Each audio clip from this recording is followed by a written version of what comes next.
रात बोलते थे और भूल गए थे सब बातें करना। तो माता पिता ने, गांव वालों ने सोचा भी चलो लड़की का लड़का जीवित तक हो गया, पर हो गया, मैं पागल हो गया। ये तो बात ना, लड़की इसको देख देख के अपना जीवन, अपनी शांति रखेगी, अपना जीवन पूरा कर लेगी, इसकी आत्मा ना दुखेगी। जैसा भी बावला है बावला सी, पर लड़की का दिल डटा रहेगा। ऐसे 3 वर्ष बीत गए। बहुत से साधु संतों को भी दिखाया, जंतर मंतर भी करवाए, झाड़े भी लवाए कि लड़का ठीक हो जाए, दवाई भी दवाई, वैद्यों को दिखाया। एक दिन एक दादू पंथ, दादू जी भी कबीर साहब, दादू जी को स्वयं कबीर परमेश्वर मिले थे, बूढ़ा बाबा इसी जिंदा महात्मा के रूप में। और जब दादू जी 7-8 वर्ष के थे, बाहर गली में खेल रहे थे, गांव से थोड़ा सा बाहर, तो वहां ये परमेश्वर कबीर साहब पहुंचे और उस प्यारी आत्मा से मिले दादू जी से, और बताई ऐसे जैसे गरीबदास जी से वार्ता की। तो दादू जी भी ने कहा कि बाबा मुझे भी अपना सतलोक दिखा दो, क्योंकि परमात्मा ये चाहते हैं कि एकाध को मैं यथार्थ ज्ञान दे दूं ताकि हजारों को समझा दे, और अपना गोवाई देव खूब ठोक ठोक कर मेरी। तो कबीर साहब कहने लगे भाई ठीक है, पहले आप उपदेश लो मेरा। कबीर साहब, दादू जी बोले जी ठीक है। उन्होंने क्या किया कि बेटा ये पान का पत्ता ले आ, पान का पत्ता तोड़ दिया, क्योंकि जैसे हम जैसे पत्तल होती है ना, पत्तल उनकी पत्ते बना देते हैं ऐसे इस टाइप में। कहने लगे पान का पत्ता तोड़े, और परमात्मा अपने कर्मंड लोटा ले रखा था, उसमें अपना अमृत जल वचन शब्द शक्ति से उसके हाथ में वो पान के पत्ते पर वो जल डाल दिया, जैसे कटोरी में हम गिलास में पिला देते हैं ये अमृत, जो नाम लेगा प्रोसीजर वही है। तो वहाँ गिलास गिलूस था, कोई ना बोले बेटा पान का पत्ते ना ऐसे कर ले गोल गोल सा, और ले ये अमृत और मंत्र सुन मेरा। पहला मंत्र दिया और वो जल पान के पत्ते तो पानी पिला दिया, अमृत पिला दिया, और कहा कि अब चल तुझे मैं अपना वास्तविक लोक दिखाता हूँ। फिर इसी प्रकार 3 दिन लग गए दादू जी को, 3 दिन और 3 रात ऐसे बेहोश रहा। शरीर तो रहा लेकिन उसमें श्वास तो चलता रहा, आत्मा नहीं, उसमें होश नहीं रहा। आत्मा को निकाल लेगी, घर वाले उसने घर ठा लिया, लड़का भी बेहोश हो गया। अब श्वास चलता रहा इसलिए उसको फूका नहीं तो उसको दफना भी देते या कितना खत्म कर देते। कभी इसमें श्वास चल रहा है, देखो बेहोश रहा, उसकी ध्यान उस परमात्मा उस आत्मा को ऊपर ले गई। एक ऐसी सिद्धि होती है कि शरीर को छोड़ दें, शरीर ऐसे हिलता रहता है और आत्मा अपना बाहर घूम आती है। तो उसमें क्या हुआ, 3 दिन और 3 रात ऐसे बीत गए। सारी व्यवस्था दिखा कर दादू जी को वापस छोड़ दिया। उसके बाद दादू जी ने उस परम पिता परमात्मा कबीर परमेश्वर की आंखों देखी महिमा गाई। क्या गाई?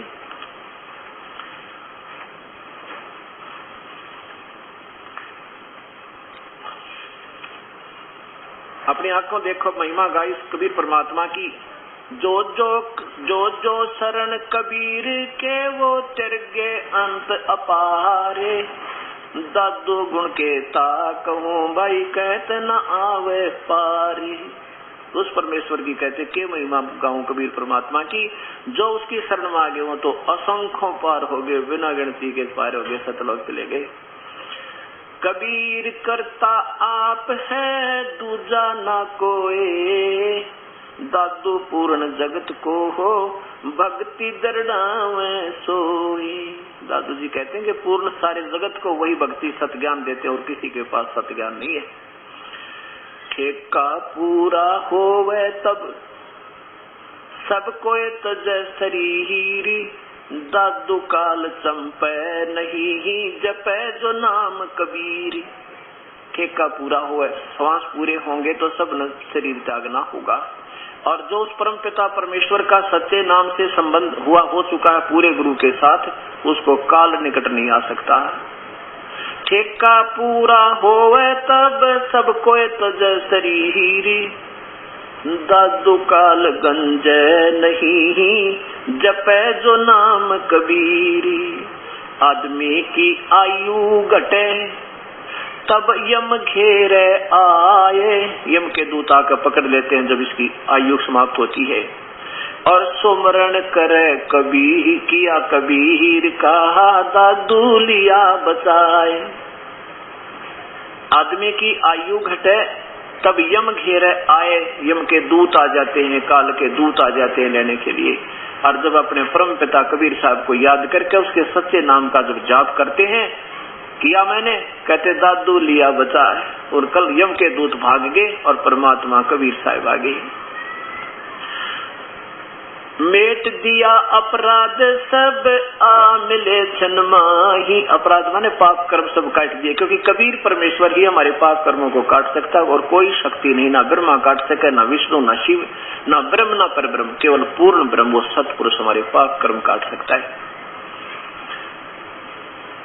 मेट दिया अपराध सब आ मिले जन्माही, दादू संग ले चले वो कबीर चरण की छाही, क्योंकि उनके सीधे गुरु जी थे कबीर परमात्मा, और गुरु रूप में ही वो मालिक आए और लेकर के उसको चल पड़े।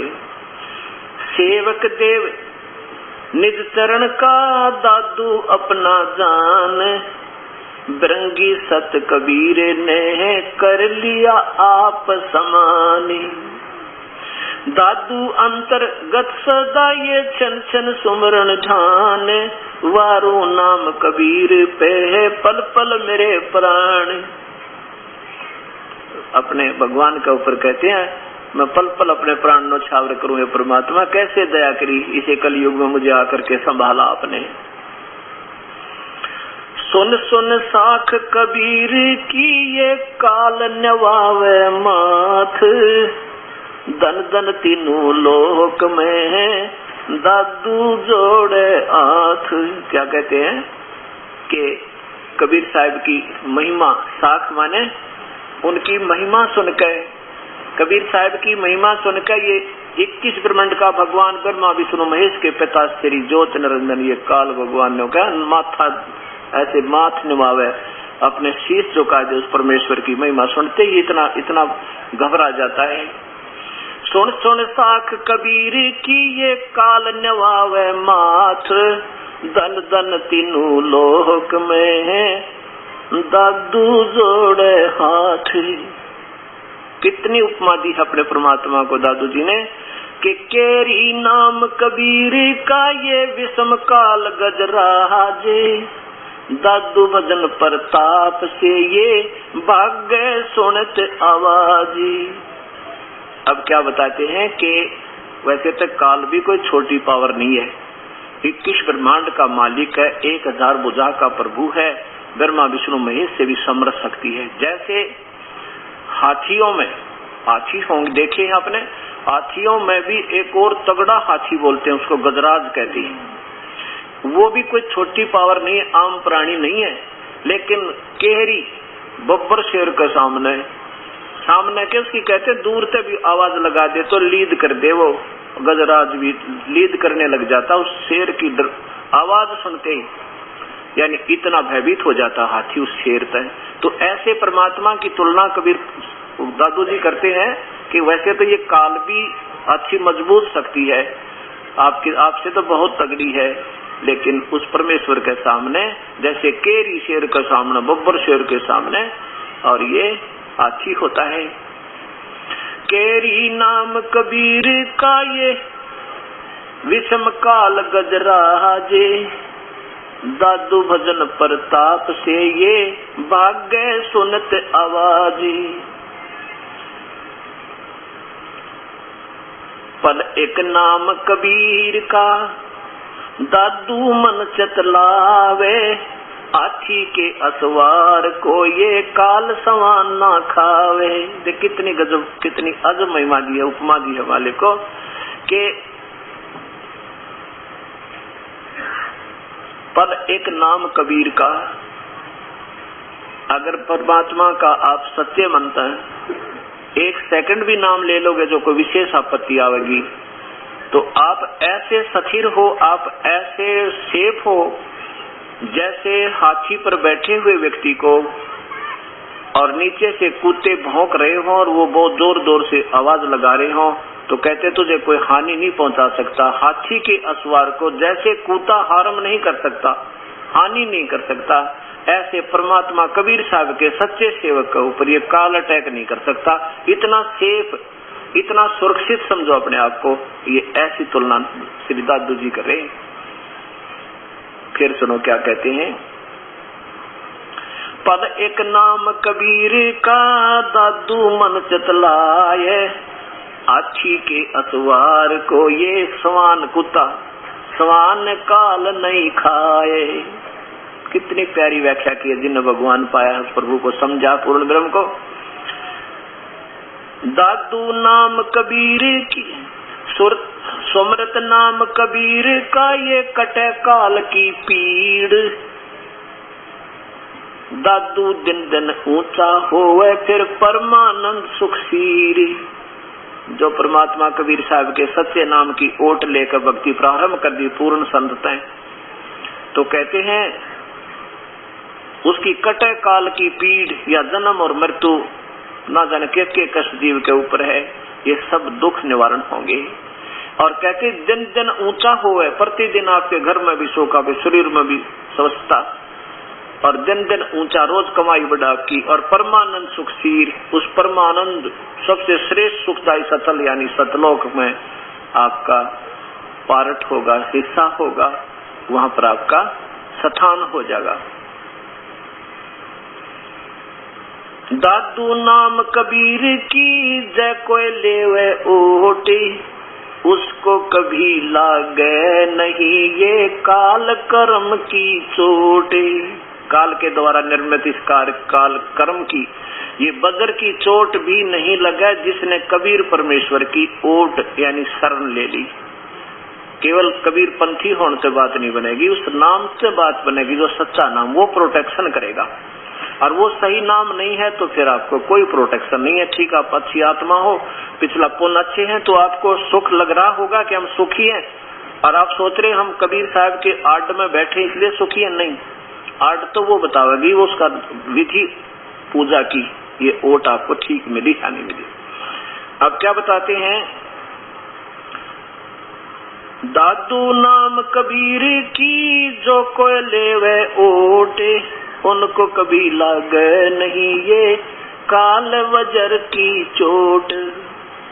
और संत सब कूप हैं। देखो अपने अपने स्थान पर होंगे, सभी संत आदरणीय होते हैं और उनमें भी कुछ भक्ति कमाई होती है, उनकी भी अस्तित्व होता है। अब जैसे श्री भगवान विष्णु के उपासक है कोई संत, तो भगवान विष्णु की उपासना से उसमें भी कुछ शक्ति है, लेकिन वो कितनी शक्ति है वो बहुत कम है।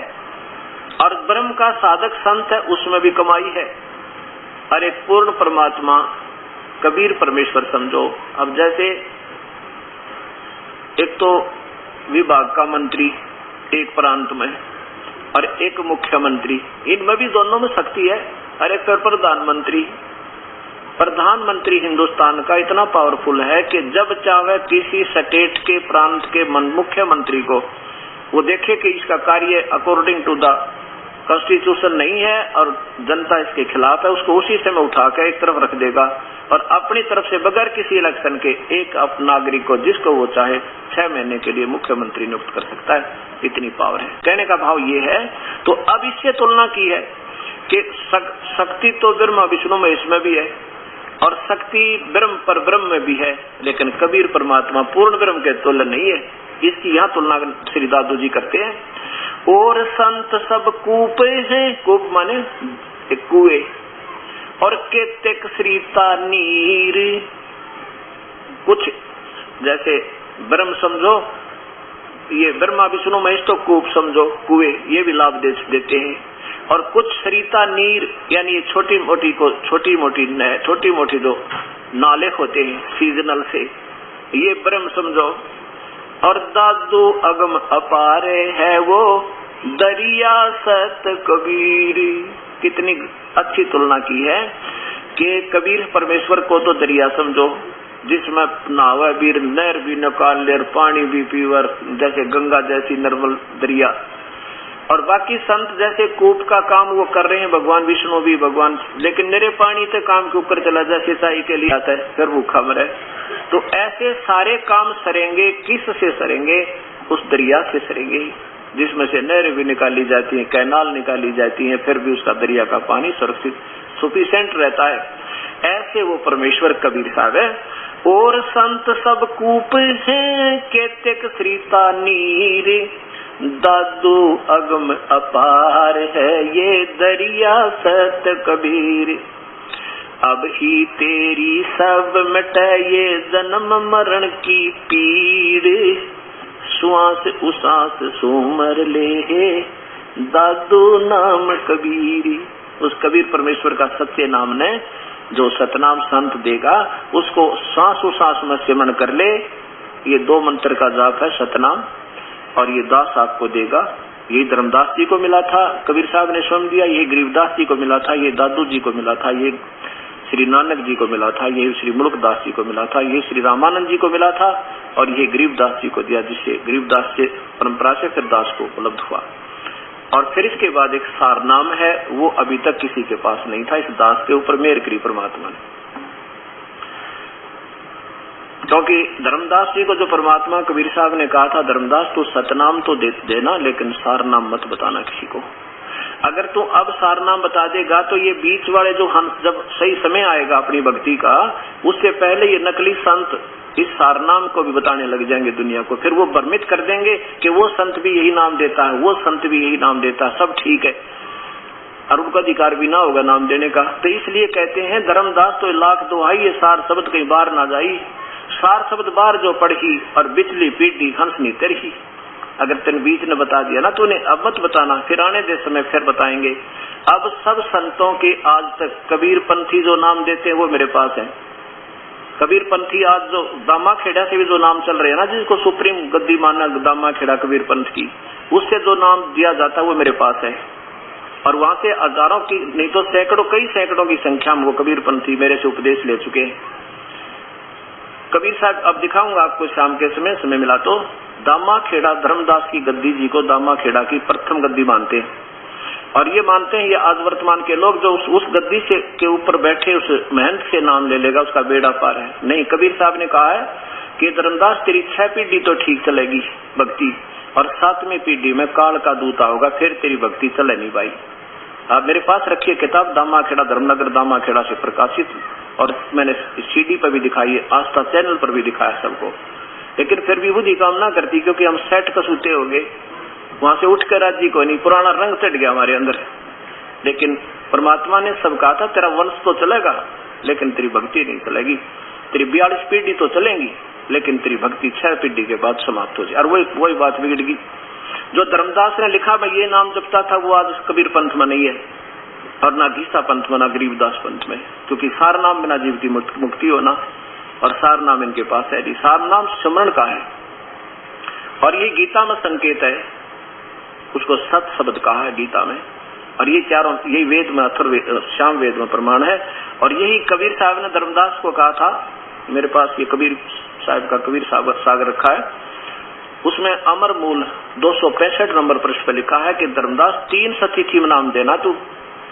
पहले जब आओ तो उनको ये पान परवाना देना, जैसे ये दास देता है, एक अमृत वतन से अमृत बनाकर शुद्ध जल को, और ये मिश्री वाला प्रसाद आपको दिया जाता है, ये पान परवाना। अब ये पान परवाना किसको कहते हैं? 25 आइटम रखकर, केड़े भी, फलाने भी, पान भी, वो भी, और फिर एक आरती करें, फिर चौका करें, फिर कहते नाम दे। गरीबदास जी को जंगल में नाम दिया था, कितना आरती चौका नहीं करी। दादू जी को जंगल में नाम दिया था, कितना आरती चौका नहीं करी। श्री नानक जी को बई नदी पर उपदेश दिया था, कहीं आरती चौका नहीं किया। ये तो अपना पेट भरने की खातिर बाद में झंझट चालू कर दिए। इस नाम से काम बनेगा जो मंत्र है सही। इसने कितना बैठ कहते हैं, रूढ़ी पर बैठ कर दे दो, आत्मा का परमात्मा से, इससे कनेक्शन होगा। अब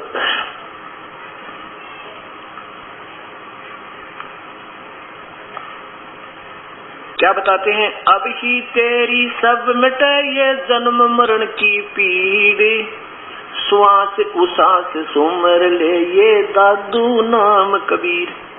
एक बार ये दास पाली, राजस्थान में पाली में सत्संग कर रहा था, और वहां पर एक वृद्ध आदमी 75 वर्ष की आयु का, उसने वहां सत्संग सुना 5 वर्ष का, और वो नाम दिया करता, कम से कम 2000 को नाम दे रखा, कबीर पंथी था वो स्वयं। उसने वहां 5 दिन का जब सत्संग सुना तो वो कहने लगा जी मेरे तो सिर में दर्द हो गया। उसी दिन से मेरे सिर में दर्द हो गया और मैं घर पहुंच गया, रात को नींद नहीं आई। फिर 3 महीने के बाद हमारा फिर सोजत है, वहां से पाली से 30 किलोमीटर की दूरी पर सोजत सिटी, वहां सत्संग था नवंबर में, 1 महीने के बाद। तो वहां सत्संग था तो वो बुजुर्ग वहां पर आया, नाम ले लिया और उसने अपने शिष्यों से कह दिया 2000 को, भाई मेरा नाम गलत है, मेरे को पूरा ज्ञान नहीं था। देखो ठीक है, जितना मेरा उद्देश्य तो ठीक ही था तुम्हें सतमार्ग दिखाने का, ठीक है, तुम्हारी बुराई छुटवा दी, बीड़ी शराब मांस तम्बाकू भाई दूर कर दिया, पर ये मंत्र मेरा ठीक नहीं है भाई, और यही मूल है मुक्ति का। सबको कह दिया। अब तो मैं तो नाम लूंगा ही पाऊंगे वो संत जी सोजत में, और तुमने उद्धार कराना होता आप भी नाम ले लिए वहां के। तो उसने खुद नाम लिया और काफी शिष्यों ने भी वहां उपदेश लिया, पूरे परिवार को भी नाम दिलाया। अब वो आंखा में आंसू भर भर कर होता है परमात्मा, कह रहा था जी मेरा दोष कति नहीं, प्रभु की तलाश थी, ना जाने कहाँ कहाँ गया। जिस संत ने जो बता दिया मुझे बहुत अच्छा लगा। कुछ दिन अभ्यास किया, कोई लाभ नहीं हुआ, फिर दूसरे के पास गया, वहां भी कोई लाभ नहीं हुआ, फिर तीसरे के पास गया, फिर वहीं भी कोई लाभ नहीं हुआ, तो फिर अपना मतलब उपदेश देने लग गया भी, चल जैसा मुझे ज्ञान हुआ था वो बताने लग गया था। पर मैं भी खुद भी सेटिस्फाई नहीं था अपनी क्रिया से, मैं भी संतुष्ट नहीं था। आंखों में पानी पड़ाने को भगवान कहाँ मरे हम जाके, तलाश थी परमात्मा की, रास्ता नहीं था।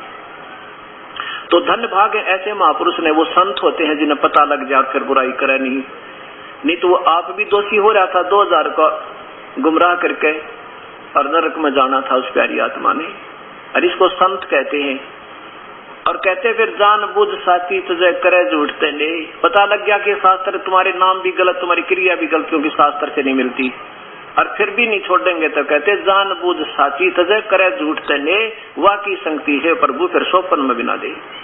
कबीर साहब कहते हैं जो जान बुझ कर नहीं मानना पता होते भी, कहते उसके तो परमात्मा, कबीर साहब कहते हैं उससे तो स्वप्न में भी संग ना हो ऐसे व्यक्ति का। ठीक है, अनजानपने में ना जाने किस पर गलती हो जाए और अपने आप को सुधार ले, वो महान आत्मा होते हैं, अपना जीवन सफल करे। यहाँ पर क्या की महिमा बताओ।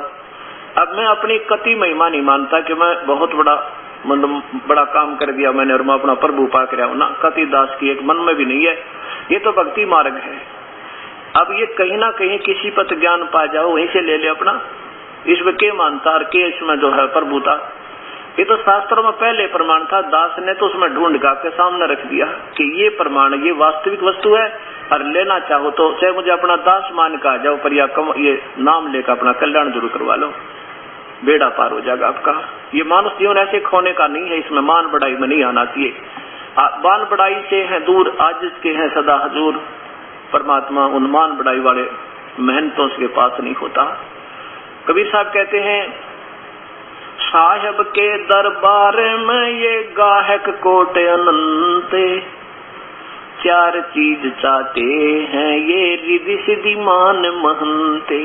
भगवान के दरबार में बहुत गणे गाहक यानी प्रभु को चाहने वालों की कमी नहीं है, लेकिन ये तो 4 चीज चाह रहे हैं, रिद्धि सिद्धि और मान बढ़ाई और मेहनताई। साहेब के दरबार में ऐसा कोई एक, इन 4 को छोड़ के वो चाहे पुरुष अलेख। और जो पुरुष को चाहेगा, भगवान को चाहेगा, तो मान बढ़ाई उसने बगानी फेंकनी पड़ेगी, लोक लाज उसने रखनी पड़ेगी ठाक है, जैसे रामानंद जी ने रखी। अब कथा सुनाऊंगा आपको पवित्र संत रामानंद जी की, जो इतने पवित्र इतने महान विद्वान थे, ब्राह्मण घर में जन्म था, और जब उसको पता लगा कि परमात्मा आगे कबीर साहब तेरी साधना कभी गलत है, उसी दिन त्याग दिए, परमात्मा के चरणों में पड़कर सब शिष्यों से कह दिया भी अपना उपदेश ले लो, अब मेरे पास वो मार्ग नहीं, ये तो काल के जाल में थे हम सभी। तो इनको संत कहते हैं। ये महान आत्मा कहलाती है जो प्रभु चाहे प्रभुता ना चाहे।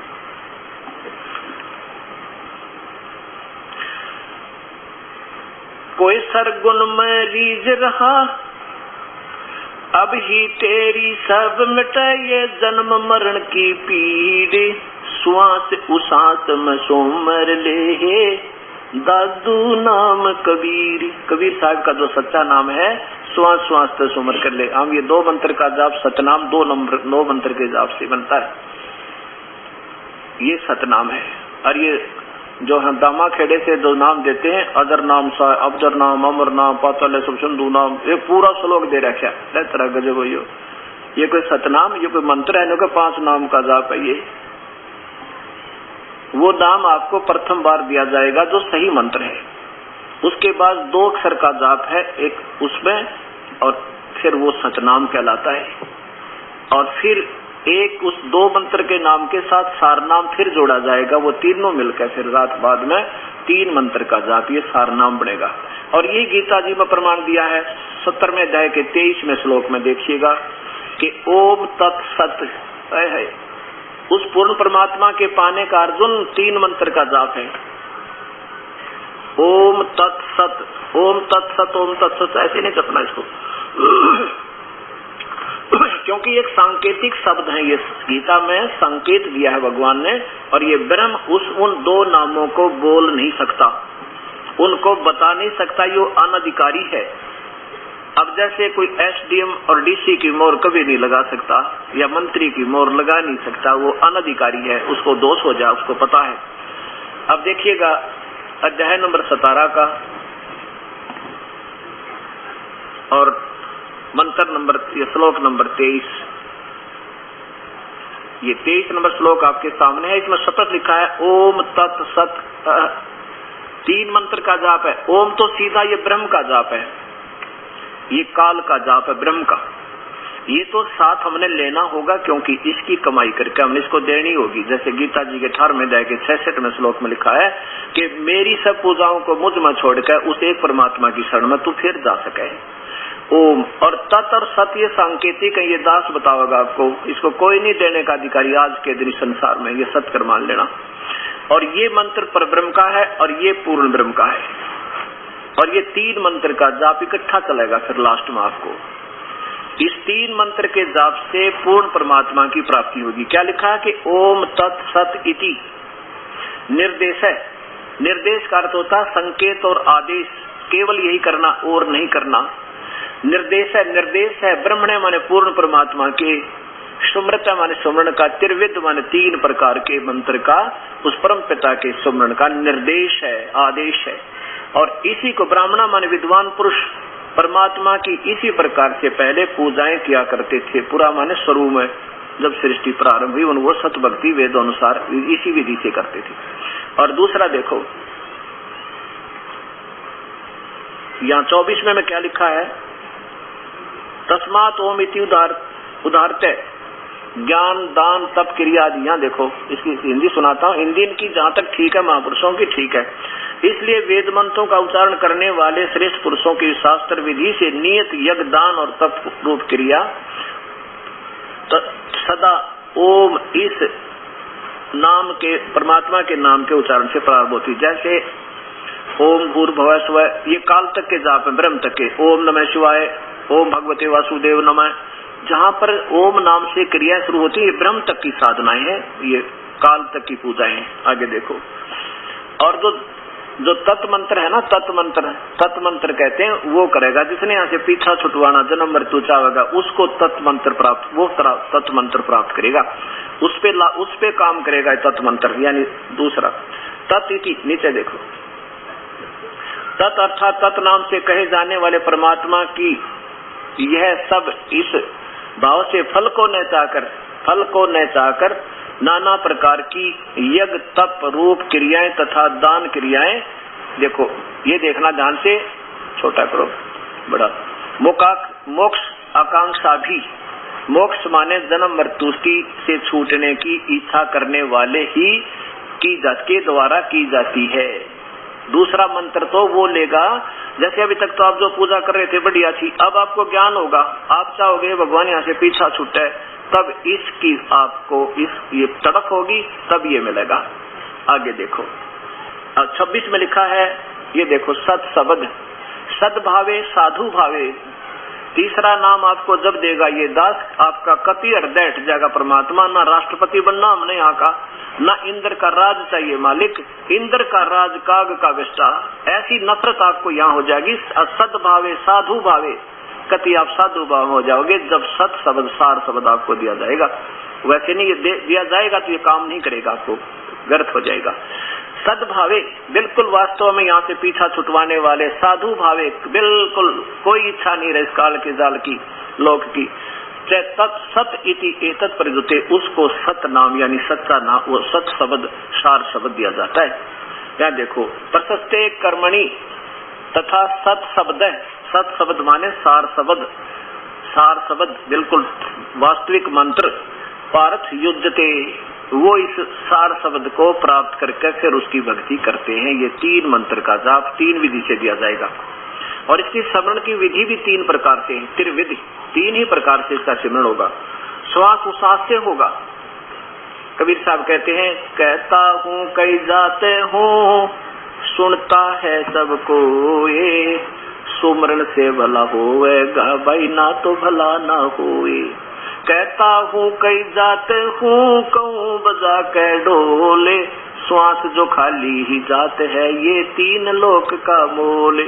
श्वास उश्वास में नाम जपो, व्यर्था श्वास मत खो, ना जाने इस श्वास का आवन हो के ना हो। कबीर साहब तो कहते हैं सांस और उश्वास से मंत्र है वो, और ये कबीर पंथी है एक पूरा श्लोक, वो श्वास उश्वास से हो नहीं सकता। तो इस प्रकार ये साधना हमने फिर देखनी होगी। अब देखो इस बात से दुख नहीं मानना कि मैं किसी के, मान लिया आपका 1000 का नोट है और मैं उसको नकली बता रहा हूँ।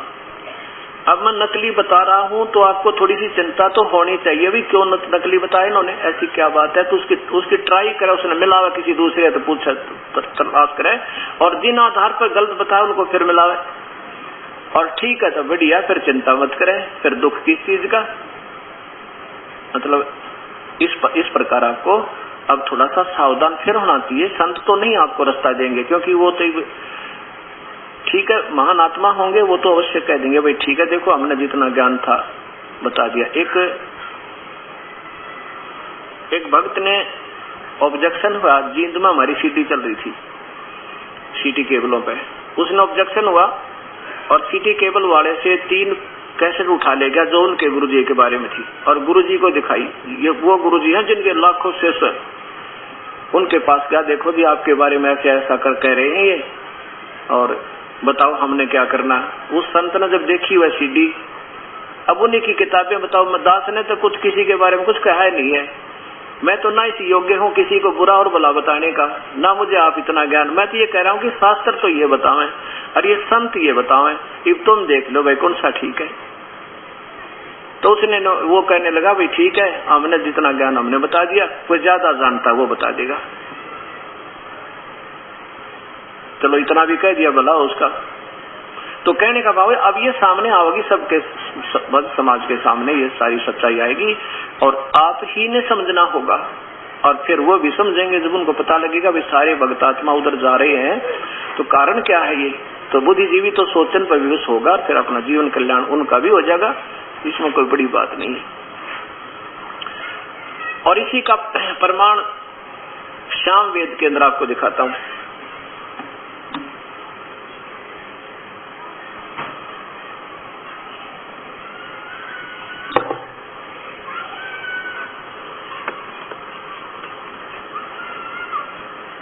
श्याम वेद में 822 नंबर संख्या, यही 3 नाम के मंत्र का जाप का विवरण है। और कहा कबीर परमात्मा स्वयं आता है, ये अपना को संदेश वाक भेजता है जो वो 3 नाम का मंत्र देता है। श्याम वेद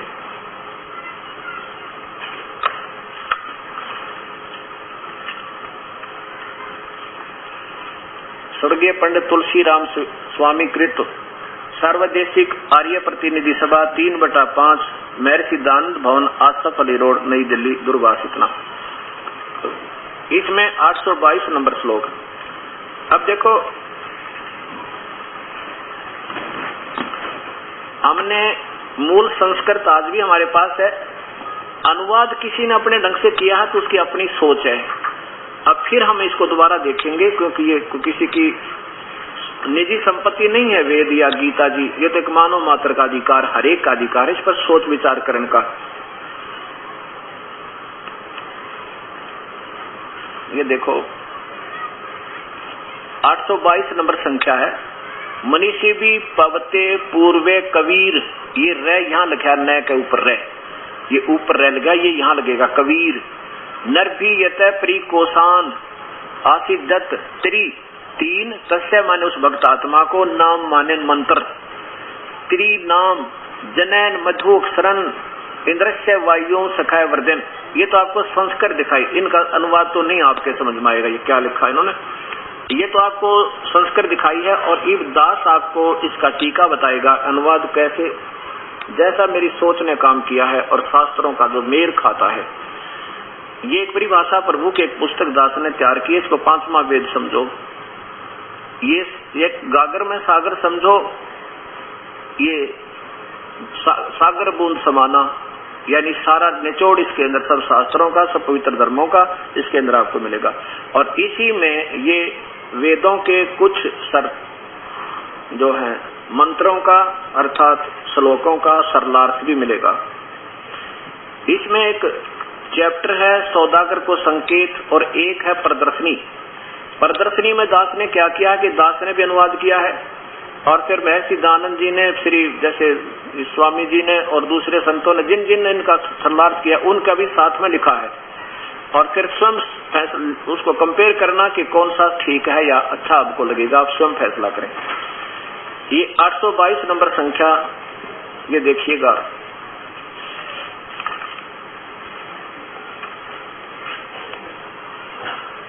अब देखो भक्ति भाव में तो आप पहले रंगे हुए हो, उसकी तलाश तो है ही। अब मैं ये भी गा सकूं ढोलक ढालक बांध कर बजले रहे भगवान तेरा काम आवेगा बजले रहे, और राम और भिलनी की कथा भी सुदामा कृष्ण की बहुत सुना सकता हूँ, लेकिन वो फिर बाद में जब पहले हमारा रास्ता ठीक हो जाएगा ना, फिर चलेंगे उस मार्ग पे तो 10 कदम रखेंगे तो भी मंजिल की तरफ होगी। अब हम फैसला करेंगे जाना किस रास्ते से है ताकि हम शीघ्र पहुंच जाए, हमारा वास्तविक जो समय भी व्यर्थ ना हो। 822 नंबर है वही, ये मनीषी भी पवते पूर्वे, नीचे इसकी संस्कृत का इसी का संधि छेद किया है। मनीषी भी पवते पूर्वे कबीर, ये यहाँ देखो कबीर, ये ऊपर रह लगा कबीर। नर भी यत परी कोसान, कोसान माने खजाने थे, अपने खजाने अपने आशीर्वाद, आशीष दत्त माने अपने आशीर्वाद प्रसाद से। त्रि माने तीन, नाम माने नाम देकर, तस्य माने किसको, तस्य माने उसको, किसको जो विधिवत साधना करता परमेश्वर के अनुसार। जनैन माने जन्म के, शरण माने मृत्यु से, जन्म और मृत्यु के, न माने नहित, रहित करता है, जन्म और मृत्यु को समाप्त कर देता। इंद्र से यानी परम सुखदाय परमेश्वर कबीर साहब अपने ही मधु माने वास्तविक आनंद को प्राप्त करवाता। कैसे, वायु माने प्राणों को, जीवन को, उसके श्वासों को बढ़ा देता है, उसकी उम्र बढ़ा देता है। सख्यान वर्धन अपने साथी के, अपने भक्त आत्मा के, वायु माने प्राणों को यानी जीवन के श्वासों को, वर्धन माने बढ़ा देता है। और उसको पवते माने पवित्र करता है, पवित्र। मनीषी भी पूर्वे कबीर माने सनातन पूर्ण परमात्मा, सबसे पहले वाला भगवान कबीर, हम इसे कबीर कहने लगे। वो कबीर अपनी प्यारी आत्मा को जो उसका विधिवत साधक है उसके पाप कर्म काट दे, उसको पवित्र करे, उसकी उम्र बढ़ा दे, अपने आशीर्वाद से, अपने खजाने में तो अपने मत है, कोसान माने खजाने में है, उसकी उम्र बढ़ा दे, सांस बढ़ा दे और उसके पूर्ण परमात्मा को प्राप्ति विधिवत साधना करवा के करवाता। 3 मंत्र के जाप से, और यही हमारे पाप कर्मों को काट देता है। एक भक्त ने ऐसे प्रश्न करते रहते हैं क्योंकि ये सत्ज्ञान है, जरूर हृदय में कुछ न कुछ उथल पुथल होती है, हर एक इंसान की होती है, और दास के भी ऐसी हुई थी जो प्रारंभ में ये ज्ञान सुना था। तो एक भक्त ने प्रश्न किया कि आप एक तरफ तो कहते हो कि ब्रह्मा विष्णु महेश में कोई शक्ति नहीं, ये कोई कर्म में फेर बदल नहीं कर सकते, हम कैसे माने इस बात को। देखो पहले तो दास ये तो कभी कहता नहीं कि ब्रह्मा विष्णु महेश में कोई भी शक्ति नहीं। दास ये कहे कि जैसे एक प्रांत के मंत्री में भी शक्ति होती है और मुख्यमंत्री में भी शक्ति होती है, पर प्रधानमंत्री की तुलना नहीं हो सकती। और आप क्या कहते हो कि ब्रह्मा विष्णु महेश सुप्रीम पावर हैं, अजर अमर हैं, इनके कोई माता पिता नहीं है, ये सर्वेसवा है, सब ब्रह्मांडों के रचनहार है, और फिर कहते हुए 3 लोक के भगवान है। और ये स्वयं स्वीकार करते हैं देवी भागवत महापुराण में, ब्रह्मा विष्णु महेश की हमारी तो जन्म मृत्यु होती है, हम अजर अमर नहीं है। अब हमने इन शास्त्रों को, क्योंकि ब्रह्मा विष्णु महेश भगवान के बारे में कहां से जानकारी हुई? इनके जीवन चरित्रों से। किसी भी संत की या किसी परमात्मा की जानकारी उन्हीं के पवित्र शास्त्रों से, उनकी जीवन लीलाओं से ज्ञान होता है, और उसी के आधार पर ये महापुरुषों ने आदरणीय पवित्र श्री मद भगवत देवी भागवत महापुराण से, श्री शिव पुराण से, श्री ब्रह्मा पुराण से, श्री विष्णु पुराण से, जैसा उनकी सोच ने काम किया ऐसा समझ कर उनका प्रचार किया। अब फिर देखो इस पवित्र शास्त्र देवी भागवत महापुराण में ब्रह्मा विष्णु और महेश तीनों स्वीकार करते हैं हम तो जन्म मृत्यु में है, हमारा आमा जरा अमर नहीं है। श्री मद देवी भागवत गीता प्रेस गोरखपुर, और इनके अनुवाद करता यानी हिंदी संस्कृत से हिंदी में अनुवाद करने वाले संपादक हनुमान प्रसाद पोदार चिमन लाल गोस्वामी, और ये कहां से है?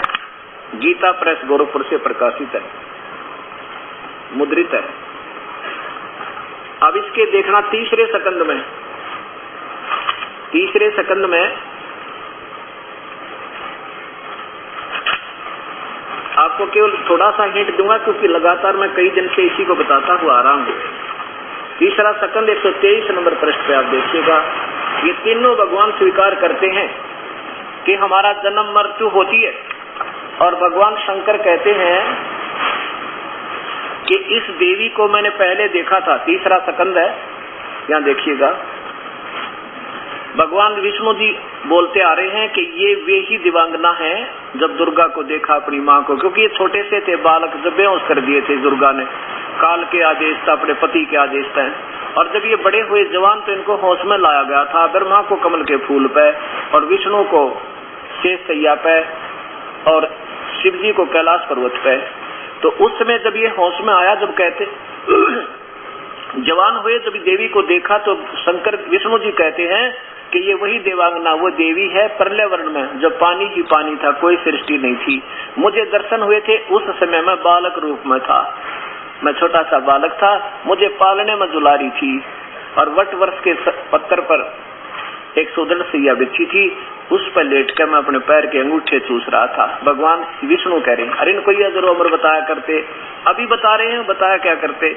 इन्होंने ये पढ़ के बिना देखे हमारे भगवानों के जीवन चरित्र क्या हैं, अपनी पाठ्यक्रम की पुस्तकें कौन सी हैं, आउट ऑफ सिलेबस स्टडी करा के सारा समाज फेल करा दिया इन्होंने। अब देखो भगवान शंकर विष्णु जी कह रहे हैं, तुम शुद्ध स्वरूपा हो, अपनी माँ की गुण गावे, यह संसार तुम्हारे से उद्भासित हो रहा है, तुम्ही से उद्भासित हो रहा है। मैं विष्णु, ब्रह्मा और शंकर, हम सभी तुम्हारी कृपा से विद्यमान है। हमारा आविर्भाव माने जन्म और तिरोभाव माने मृत्यु, हम तो जन्म और मृत्यु के अंदर है, हमारा तो जन्म और मृत्यु विनाश होता रहता है, केवल तुम ही नित्य हो, यानी अविनाशी अमर हो, जगत जननी हो, प्रकृति और सनातनी देवी हो। आगे देखो, शंकर जी स्वयं स्वीकार करते हैं, भगवान शंकर बोले देवी यदि महाभाग विष्णु तुम्हीं से उत्पन्न हुए हैं, प्रकट हुए हैं, तो उनके बाद उत्पन्न होने वाले ब्रह्मा भी तुम्हारे ही बालक हुए, और फिर मैं तमोगुणी लीला करने वाला शंकर क्या तुम्हारी संतान नहीं हुआ? अर्थात मुझे भी उत्पन्न करने वाली तुम ही हो। ब्रह्मा विष्णु महेश की माँ क्लियर होगी कि देवी दुर्गा है या भवानी है, शेरा वाली है, इति सिद्धम। और ये क्या कहते हैं, हम तो जन्म मृत्यु के अंदर, हमारा तो आविर्भाव और जन्म होता है, हम अजर अमर नहीं है। और अब तक ये ब्रह्मा विष्णु महेश के आड़ में रोटी खाने वाले अपनी रोजी रोटी का धंधा बना लिया जिन संतों ने, और ये आज भी इनको अजर अमर, कालज्जय, मृत्युंजय, सर्वेश्वर, महेश्वर, सब सृष्टि के रचनहार, इनके कोई माता पिता नहीं। कम से कम अपने सिलेबस को तो पढ़ लो शिक्षक तुम, और फिर पढ़ाइए विद्यार्थियों को। अब आप उठाकर देखा नहीं सिलेबस, दत्त कथा सुना के, कॉमिक्स पढ़ा के हमारे सब पूर्वजों को गुमराह कर दिया, और उन्हीं के ज्ञान से हम आरूढ़ हो गए, सुनकर राजी नहीं सत ज्ञान को। और सुन लें अब जल्दी से हृदय में समाता नहीं, क्योंकि वो कई वर्षों का रंग चढ़ गया, लेकिन ये त्यागना पड़ेगा अगर भक्ति करनी है तो, नहीं तो भूत बने और पितर बनने लग रहे, उनकी फिर पूजाएं प्रारंभ हो रही है। तो इस प्रकार हमने इसको फिर पुनः देखना होगा ताकि हम अपने इस मानव जीवन को सफल कर सकें। अब क्या हुआ, ये आपके सामने आ गया कि ब्रह्मा विष्णु महेश ये अजरो अमर नहीं है और ये सर्वेश्वर नहीं है। अब क्या होता है, मैंने कहा देखो ऐसी बात नहीं है, ये भी शक्ति रखते हैं, जैसे एक मंत्री है वो भी पावर है, लेकिन तुम इसको प्रधानमंत्री बता रहे हो एक प्रांत के मंत्री को, ये हमारे लिए ये समस्या का कारण बन गया। तुम तो कहते हो ब्रह्मा विष्णु सर्वशक्तिमान, और हम कहते हैं ये सर्वशक्तिमान नहीं, शक्ति जरूर है इनमें, सर्वशक्तिमान तो इनके पिताजी भी नहीं है, वो भी कहता और परमात्मा है कोई और, वो है पूजा के योग्य, और आप इनकी पूजा बता रहे हो। ये गीता जी ने स्वयं मना किया कि तीनों गुणों की भक्ति मूर्ख लोग करें। फिर देख लिए, क्योंकि हर सत्संग में नई नई आत्मा आती है। अब रजगुण ब्रह्मा है, सतगुण विष्णु, तमगुण शिव जी, इसका प्रमाण आपके हृदय में जमाने के लिए एक बार फिर एक पवित्र शास्त्र दिखाना होगा जिससे सत्य आपके हृदय में सत्य समावे। ये देखिएगा, ये वही पवित्र देवी भागवत, इसमें संस्कृत भी साथ है, हिंदी भी साथ है, इसमें दोनों लाभ है मुझे, ताकि क्योंकि आपने वो अधूरा ज्ञान इतना सुन लिया, सत्य ज्ञान को 20 प्रमाण दूंगा 25, जब जाके आपके हृदय में यह बात नो जचेगी कुछ तो ठीक लग रही है, और जबकि सारा ठीक होगा ये। अब देखो, ये है अथ देवी भागवत सभाष्टिकम सैमाचम, खेमराज श्री कृष्ण दास प्रकाशन बम्बई, ये यहाँ से प्रकाशित है। और इसके तीसरे सकंद में अथ श्रीमद देवी भागवते भाषा टीका युक्ते तृतीय सकंद प्रारंभते, इसमें स्वयं भगवान शंकर कहते हैं कि मैं तो तमोगुण हूँ, ब्रह्मा रजोगुण है, और शिव शंकर जो है शिव जी विष्णु सतोगुण। अब ये 7वां श्लोक समाप्त हुआ, 8वां प्रारंभ होता है। शंकर जी बोल रहे हैं, हे माता, यदि हमारे ऊपर आप सदा दया युक्त हो तो हमको तमोगुण में किस प्रकार प्रदान किया है, और ब्रह्मा रजोगुण और हरि विष्णु को सतोगुण क्यों बना दिया। फिर देखो, ये 8वां प्रारंभ होता है, हे माता, दुर्गा से कह रहा है भगवान शंकर, यदि आप हमारे ऊपर सदा दया युक्त हो तो हमको तमोगुण में किस प्रकार प्रदान किया है, ब्रह्मा रजोगुण और हरि सतोगुण। अब संस्कार देखो, ये 7वां समाप्त हुआ, 8वां प्रारंभ होता, यदि दया धर्मना न सदा अंबिके कथम अहम, अहम माने मैं, विहित क्यों बना दिया, क्या तमोगुण है, मुझे तमोगुण क्यों बना दिया, कमल जय, कमल से उत्पन्न होने वाले ब्रह्मा को रजोगुण संभव, रजोगुण क्यों बना दिया, और विहित के मुँह सतोगुण हरि यानी विष्णु को आपने सतोगुण में क्यों रंग दिया। अब देखो, ये तीनों देवता भी दुखी होते हैं, किसी का बेटा मरे, किसी की बेटी मरे, किसी का कुंबा मर जाता है, और देखो बाई फोर्स जबरदस्ती हमारे अंदर एक ऐसी, इस रजोगुण के कारण, इस रजोगुण का ऐसा दबाव आ जाता हमारे पास, जो ब्रह्मा के अंदर इसने ठोक कर भर दिया, और ब्रह्मा की रेंज इन तीनों लोकों पर काम कर रही है। अब देखो, ये भगवान तीनों आकार में है अपने लोक में, और वहां से यहाँ तीनों लोकों के प्राणियों पर इनका सीधा इफेक्ट हो रहा है। जैसे रसोई में तो छौंक लगा मिर्चों का, और छींका में तीसरे कमरे में, अब मूल वस्तु तो रसोई में है और उसका गुण पहुंच गया तीसरे कमरे में भी, छींक असर कर रहा, अफेक्ट कर रहा है उसका। ऐसे ये परमात्मा तीनों अपने अपने लोकों में है, और वहां से इनका दबाव हमारे ऊपर कंस्टेंट बना रहता है, जैसे सूर्य का प्रकाश अर्थ में अफेक्ट कर रहा है, इतनी दूरी से भी वो दिखाई नहीं दे रहा, वो गुण हमें ये नजर आ रहा है, बस इतना अंतर है। अब रजगुण ब्रह्मा है, सतगुण विष्णु है, तमगुण शिव जी। और रजगुण ब्रह्मा से तो जीव उत्पत्ति करवाता हमारे अंदर विषय वासना प्रेरित करके, और ब्रह्मा विष्णु जी के सतोगुण से हमें यहाँ पर रोके हुए भाई बहन का नाता और बेटे बेटियों में मोह ममता, संपत्ति में मोह ममता बना के ये काल रोक रहा है। और भगवान शंकर से हमारा संहार कराता है। जब भगवान शंकर को तमोगुण होता है तो ये प्रलय कर देता है, ना जाने कितने जीवों का विनाश हो जाता है। और जब ये होश में आता है तब पश्चाताप करता है, नो कहता है भगवान ये के बना मेरे तय। तो ऐसे रो रहा है अपनी माँ के सामने, हे माता यदि आप दयालु हो हमारे पे तो हमारे से दुष्कर्म क्यों करवा रहे हो? हम मारे इनको, पाले पोसे फिर मार दे, ऐसा जुल्म हम क्यों करवा रहे हो हमारे तय? ये भी दुखी हो रहे बेचारे, लेकिन ये विवश हो गए, उस काल के वश हैं, ब्रह्म के वश हैं, पूर्ण ब्रह्म इस ज्योति निरंजन के वश हैं ये बेचारे, इनका दोष नहीं। अब जैसे कोई जनरल या कर्नल कितना दयालु हो, जब आदेश गवर्नमेंट का होगा कि दुश्मन के ऊपर आक्रमण करो तो उसने आदेश देगा और मार देगा, क्योंकि वो आदेश अनुसार उसमें चलना पड़ेगा। अपने लेवल में ये बहुत दयालु आत्मा, तीनों भगवान बहुत ही नेक हैं, लेकिन इनके कर्म ऐसे हैं तो फिर ये मजबूर हैं। अब फिर देखिए, तीनों गुणों की पूजा मूर्ख लोग करते हैं। रजगुण ब्रह्मा की, सतगुण विष्णु, तमगुण शिव जी की। स्वयं भगवान गीता के 7वें अध्याय के 12 से लेकर और 15 तक श्लोक में आपको फिर सुनाते हैं। देखो, जब तक हमें यही ज्ञान नहीं होगा प्यारी आत्माओं कि हम कर क्या रहे हैं, अनजानपने में बालक, नादान बच्चा सांप न पकड़ ले सर्प को, अनजानपने में बिजली के नंगे तार के भी हाथ लगा दे, मर जाए वैसे तो उसको ज्ञान नहीं।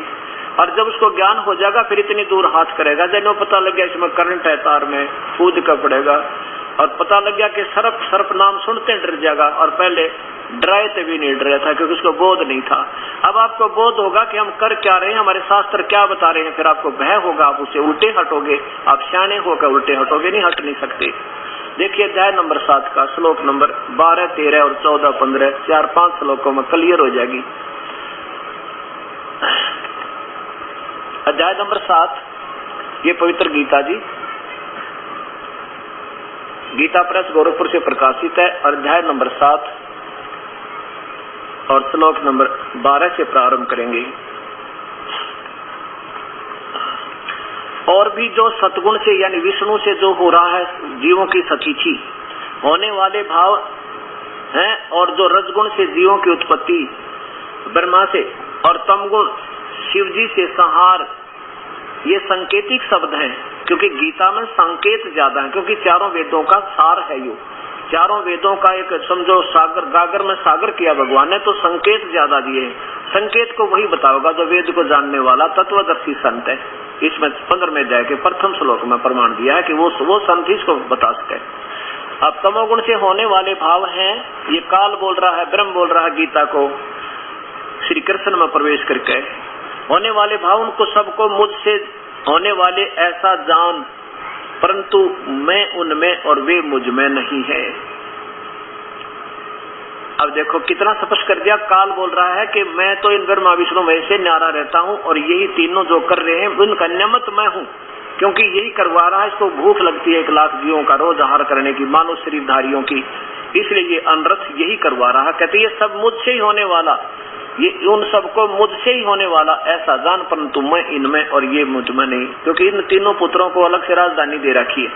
यहाँ देखो 13वें में लिखा है कि गुणों के कार्य रूप सात्विक, राजस और तामस यानी ब्रह्मा विष्णु महेश से कि इन तीनों प्रकार से भावों से ये सारा संसार प्राणी समुदाय मोहित हो रहा है। इन तीनों गुणों से परे मुझ अविनाशी को नहीं जानते। कहते हैं तीनों भगवानों तक की पूजा में इन्हीं से मिलने वाले क्षणिक लाभ पर आश्रित हैं। ये मेरी ब्रह्म साधना भी ना करते, नादान कहेंगे। आगे देखो, अब 14 और 15 में कमाल कर दिया, क्योंकि यह अलौकिक अर्थात अति अद्भुत त्रिगुण में मेरी माया बड़ी दुस्तर है। रजगुण ब्रह्मा, सतगुण विष्णु, तमगुण शिव जी से जो ये जाल फैलाकर इस जीव को उलझा रखा, कहते हैं बड़ी खतरनाक है। इनके ऊपर दोष दे दिया फिर काल ने, और कहता है जो व्यक्ति मेरा भजन करते हैं, इन तीनों की पूजा छोड़कर ब्रह्मा विष्णु महेश की, वो इनसे ऊपर उठ जाते हैं। जैसे मुख्यमंत्री कहे इन मंत्रियों से और नीचे के अधिकारियों से, तो मेरी शरण में मेरी पूजा करो, मैं तुम इनसे ज्यादा लाभ दे दूंगा। लेकिन अपनी भी भक्ति कहता मेरी भी पूर्ण नहीं है, क्योंकि वो प्रधानमंत्री कोई और शक्ति है जो पूर्ण लाभ देगा। ऐसा समझना इस सारे पवित्र शास्त्र को। माया के द्वारा अब माया को उल्लंघन कर जाती। 15वां देखो, इसमें तोड़ कर दिया। क्या बताते हैं कि माया के द्वारा जिनका ज्ञान हरा जा चुका है। कौन सी माया? यही रजगुण ब्रह्मा सतगुण विष्णु समगुण जीव की शिव जी के द्वारा यहाँ पर जो क्षणिक सुख बेटे बेटियां मोह ममता फंसा कर यहीं तक, और इन्हीं की पूजा में जो आश्रित रहते हैं, जिनका ज्ञान हरा जा चुका है, असुर स्वभाव को धारण किए हुए मनुष्यों में नीच और तरह की राक्षस स्वभाव वाले, कहते हैं मनुष्यों में नीच और दूषित कर्म करने वाले और मूर्ख मूढ़ लोग, मूर्ख मुझे नहीं बजते, माम ने प्रपदनते, मुझको नहीं बजते अर्जुन। यानी ये तीनों गुणों तक ब्रह्मा विष्णु में इसकी पूजा करते हैं, ये मेरी पूजा भी ना करते। इनको क्या बताया है फिर देखो, भक्तात्मा प्रेम पूर्वक पढ़ना इसको। ये कोई गीता किसी का पर्सनल प्रॉपर्टी नहीं है, आज फिर सोच सकते हैं इसके ऊपर हम। माया के द्वारा इन तीनों गुणों का जिक्र चल रहा, तीनों गुणों से जो होने वाला क्षणिक लाभ, काल ने इनके जाल, माया माने जाल में फंसा दिया हमारे को, इन्हीं के लाभ इन्हीं की पूजा करते हैं और इन्हीं से हम उल्टे जन्म मरण की कष्ट में उठाते रहते हैं। माया के द्वारा जिनका ज्ञान हरा जा चुका है, यानी तीनों गुणों तक ही सीमित जिनकी भक्ति भाव है, वो असुर स्वभाव को धारण किए हुए, राक्षस स्वभाव को धारण किए हुए, मनुष्यों में नीच और बुरे कर्म करने वाले, दूषित कर्म करने वाले, दुष्कृति न मूर्ख लोग मुझे नहीं बजते अर्जुन। अब जैसे क्यों कहा भगवान ने ये बात? इसलिए कहा कि जैसे तमोगुण की भक्ति, शिव की भक्ति रावण ने की थी, रावण जैसी भक्ति आप शिव की 70 जन्म नहीं कर सकते आज के कलयुग के लोग तय। और उसने क्या मिला? ओम नमः शिवाय का जाप करके अपनी यहाँ से धड़ भी चढ़ा दी, काट के उसने दोनों हाथ और गर्दन भी भगवान के समर्पण कर दिए। ठीक है, जैसा उसने किया उतना लाभ तय दे दिया, उसकी पूजा तय सोने की लंका दे दी, सिद्धि दे दी, आकाश में उड़ जाता है। और उस सिद्धि का क्या लाभ उठाया इसने? सीता को उठा लिया, अपनी माँ को, और कुत्ते वाली मौत मरा हुआ। वो शिव जी से मिला था, वो धन भी रह गया, सिद्धि भी गई, और गधे की जुन्नी में जाओगा ये रावण। ये लाभ हुआ इस तमोगुण की भक्ति से, यानी शिव की भक्ति से। और फिर क्या बताया कि जैसे भस्मागिरी ने भगवान शिव के कैलाश पर्वत पर इनके लोक में और उल्टा सिर करके ऊपर ने पैर करके और कोई 12 वर्ष तक साधना की थी सिरासन पर। एक दिन पार्वती की प्रार्थना पर शिव जी ने कहा, शिव जी ने कहा उससे भस्मागिरी से कि मांग सेवक क्या मांगता है। भस्मागिरी ऐसे उल्टा खड़ा खड़ा कहता कि पहले वचनबद्ध हो प्रभु, फिर मांगूंगा, ऐसे नहीं मांगने वाला मैं। भगवान ने बोल सोचा भी के मांगेगा सेवक है तेरा, के मांगेगा? कोई सिद्धि मांग लेगा, 8 सिद्धि तो मेरे पास है, ये तो दे ही दूंगा इसमें। और छोटा मोटा कोई निधि मांग लेगा वो दे दूंगा, और कैसा होगा ये? तो उसने कहा कि ठीक है, शिव जी ने कहा भी ठीक है, तथा मैं वचनबद्ध हुआ, मांग क्या मांगता है? क्या बोला कि ये भस्म कड़ा दे दे। भस्म कड़ा था भगवान के पास, अगर किसी के सिर पर नु रख कर कह देना भस्म, वो भस्म हो जाता है। अब भगवान शिव ने सोचा भी वचन बुद्ध तू हो ही गया, और संत क्या करेगा, साधु है, अपनी रक्षा के लिए मांग रहा होगा, जंगल में रहता है, इनसे बुरे लोगों को, राक्षसों से बचने के लिए मांग रहा होगा, कोई बात नहीं, इतने दयालु भी हैं ये। अपना कड़ा निकाल कर भस्मागिरी को दे दिया, ले पुत्र पग ले ले इस कड़े को और कर विश्राम। अब कड़ा हाथ में आते ही आंख बदल गया, कहने लगा हो शिव जी होशियार, तुझे खत्म करूंगा। रतरा गजब हे मालिक, अब गीता गलत नहीं, इसको समझा ठीक नहीं, इस प्रकार ये समझने वाले गलत हो गए, जिसको हमें गलत रास्ता बताए गए। अब देखो भगवान शिव जी भाग लिया डर के, अगर अजरो अमर होते तो भागते नहीं, डरते नहीं बेचारे, वो खड़े रहते करके करेगा, लेकिन वो अजरो अमर नहीं थे, वो भाग लिए। और उन नीच ने ये भी नहीं सोचा जिसकी पूजा करे उसी के दुश्मन हो गए, राक्षस स्वभाव बन गया, कुत्ते वाली मौत मारा। भगवान विष्णु ने उसको पार्वती रूप बनाकर गंडनाथ नचाकर फिर उसको भस्म किया। उसके बाद वो भस्मासुर कहलाने लगा, भस्मागिरी थे भस्मासुर हो गया। तो तमोगुण की पूजा शिव की साधना से अब भस्मागिरी की क्या हालत हुई। अब फिर हिरण्यकशिपु ने रजोगुण ब्रह्मा की पूजा की थी, उससे सिद्धियां मांग ली, क्योंकि ये तीनों एक लेवल के मंत्री हैं, एक जैसी पावर है इन तीनों में। इनके विभागों में थोड़ा सा फर्क है, इसलिए हमने अच्छे और बड़े और छोटे लगते हैं। तो भगवान ब्रह्मा ने से उसने सिद्धि मांग ली, मैं जन्म मरू ना, रात मरू, सुबह मरा ना, शाम मरू, जीव से मरू ना, मनुष्य पक्षी से मरू ना, मनुष्य से मरू, 12 मास में ना मरू। तो कह दिया भाई ठीक है तथास्तु दे दी। फिर वो राक्षस बन गया, अपनी पूजा कराने लगा और कुत्ते वाली मौत मरिया है, गधे की जुन्नी में जाओगा। इस ब्रह्मा का उपास रजोगुण का पूजा करने वाला। और विश्वामित्र ने विष्णु जी की साधना की थी, तन मन धन तक खूब सिद्धियां आ गई।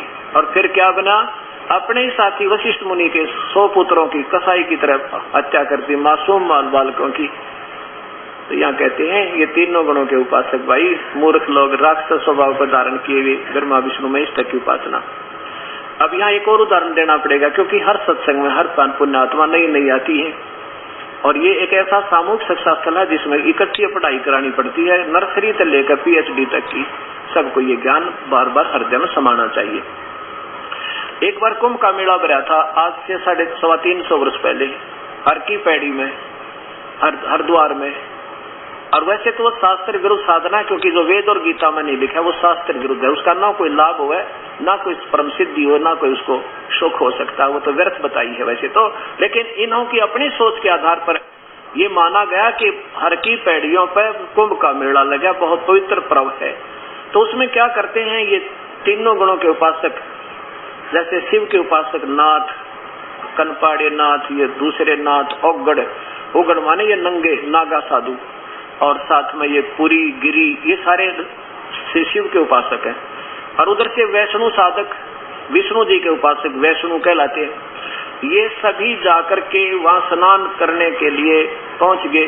पहले कई दिन पहले इकट्ठे हो गए अपने अपने खेमों में, अपने अपने पार्ट में। जब आया स्नान करने का समय, सभी चल पड़े, प्रस्थान किया हर की पैड़ियों की तरफ स्नान करने के लिए। सबसे पहले वो नंगे महात्मा, कति निवस्त्र रहते हैं, वो पहुंच गए वहां पे और खड़े हो गए हर की पैड़ी के ऊपर जाके। बाकी संतों से कहा कि खबरदार जो आगे आए हो तो खड़े हो जाओ वहीं पर, पहले हम स्नान करेंगे, हम सर्वश्रेष्ठ हैं, हम निगंध हैं, निइच्छा हैं, हम बैरागी और त्यागी हैं।